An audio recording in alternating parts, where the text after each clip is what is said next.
Hey there, I want to thank you for agreeing to be part of the thing that you have agreed to be part of and accepting my invitation for an interview. Now, over the last 10, 15 years, I've interviewed a lot of people, some outrageously successful business owners. Some of those interviews were good, some of them were great, and some of them achieved three very important outcomes. Number one, they experienced something called extreme longevity, which means that maybe years later, even a decade later, people are still consuming that interview. Number two, the interviews were structured in a way that allowed me and my team to repurpose the content. If we can create 5, 10, 15 items of content from one interview, that's a big win. Number three, can we do what we need to be able to do to make that interview pop and explode on social media? Because sometimes I have a great interview with someone, it's really interesting for everybody on the call, everyone who's listening to it, but it's hard to get people interested enough to be able to click the button to actually listen to that interview or consume the content we've created in association with that interview. So what I'm going to do is, in the next couple of minutes, I'm going to run through a couple different things that you can potentially do or we can do together in advance of the interview to get extreme longevity, help us repurpose, and also create content that the social media platforms can help us share and promote that will pop. Now, many, many moons ago, I found myself in this wild and crazy situation where I was invited to interview Bill Gates in the morning and James Dyson in the afternoon. Isn't that crazy? I mean, I was in my late 20s, maybe early 30s, and I'd been invited to interview two titans of entrepreneurship and industry, Bill Gates, James Dyson. So in the morning, I interviewed Bill Gates and I was given an address, which was a hotel. His publicist had organized a spare room, a little conference room. I met him in there. He was in this tall seat. I was in a low seat. He was up there with a bottle of water, his legs dangling there like Kermit the Frog. I was on my low seat with a notepad. Clearly a power dynamic had been established right from the outset. And I interviewed him. He talked about what was going on at Microsoft, what his plans were. I managed to extract his opinions on a few things that were relevant to the time. Then in the afternoon, I scurried across town to another address and I went up an elevator. At the top of that elevator, the door opened and there was James Dyson. He invited me into his Sydney apartment, or the apartment that they had rented. He made me a coffee and he said, "James, tell me about the audience and some of the headaches that they have. Maybe if we sit down, we can come up with some ways to help them overcome those headaches. Would that be a useful story for you?" And I'm like, hells yeah, James Dyson, you're amazing. So which of those particular experiences created the best content?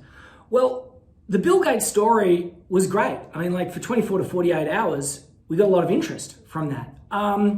But however, in terms of extreme longevity, borderline none. It had the lifespan of a common housefly. Whereas James Dyson had said, let's come up with a topic that begins with the words how to get a specific outcome. And by adding those simple two words, just by doing that simple step, we shifted the interview away from opinion toward instruction. Opinions are valuable, but instruction is priceless. If you had the opportunity to spend an hour with Tiger Woods and you're a passionate golfer, would you ask him opinions about the PGA, or would you say, can you help me improve my golf swing? Opinions are valuable, but instructions are priceless. And also instruction has extreme longevity. So that interview was still generating downloads and interests and views at least a decade after the interview. It still probably is to this particular day. The key words I want you to pay attention to here are how and to. When you're thinking about what we're going to talk about during the interview, try to come up with a topic that begins with those two words, how to. And that's going to steer you away from opinions and towards instruction. So I once met a guy, he said, he was this amazing negotiator. He said, let's do an interview on the alchemy of negotiation. I said, fine, but can we call it how to be a better negotiator? Cool. So that helped us. The second part of the puzzle is when I sat down with James Dyson, he naturally came up with 5 different actions that somebody can take if they want to get to that result that we talked about, how to go from A to B, how to get an outcome in 5 steps. And he naturally just came up with 5 things that someone could and should do. 3 things they can do, 2 things that they should not do.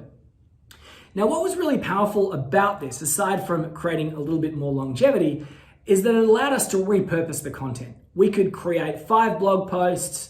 We could run it as an email series with the 5 different parts. Of course, there was the standalone piece. We could even pull together an infographic with the 5 key points. There were so many different ways that we could repurpose the James Dyson content that we couldn't do with the Bill Gates content. So how to, in 5 steps, in 7 steps, 9 steps, 11 steps, or 3 steps. Now, to be realistic, when we catch up, there's really only going to be enough time for between 3 and 5 steps. So if you do have a process that's, say, 9 steps, see if you can chunk them down into 3 sets of 3. All right. Now, what about this last piece? How to creates longevity. Steps allows us to repurpose. And finally, let's talk about this idea of helping these things pop on social media. I'm struggling to find the words, but you can post some things on social media and it's like a ghost town. You get nothing but a coyote howling in the distance. Oh, you get crickets. Other times people go crazy. They leave lots of comments. They demand access. They demand a link. They share. They do all those different things. If you start off with a how-to headline and you also have 5 steps, that helps. But the secret sauce is to add 1 or 2 extra words. And these are words like without and even if. So for example, you could say how to get outcome in 5 steps, even if, and then introduce a mental obstacle or objection that our target audience, your target audience and my target audience is likely to have. Because people see a lot of information on social media all the time and they immediately think, yeah, I've seen that before and it's not going to work for me. So even if, and then handle the objection, or without, and then introduce the thing that they don't need to have. So for example, how to re-engage your email database in 3 simple steps without coming across as a spammer. How to build out a sales pipeline, the 5 triggers, even if sales terrifies you. So what we're doing here is we're using a timeless piece of marketing language to handle the objections, elevate the perceived value, and make this stuff just that little bit more grabby on social media. So to recap, we want to have it last for a long time. We want to be able to repurpose it into lots of bits. We want people on social media to go, yeah, I really want that. And to do that, it helps if we can start with a how-to headline, a bunch of different steps, with an even if or a without, and it's a great way to bundle and package it up. Now, of course, we're going to jump onto a Zoom call or a recorded interview in another form, or maybe we're going to meet face-to-face. Who knows how this is going to go down with you and me, most likely via Zoom. But I want you to come a little bit prepared. Have a think about an angle that you can use that fits that format. And in the first 5-10 minutes of our time together, we can play around with that a little bit so that we can ultimately create something that is amazing. Thanks for your time. Thanks for your attention. Thanks for agreeing to be a part of the thing that we have coming up. I'm really looking forward to it. I hope you are too. Bye for now.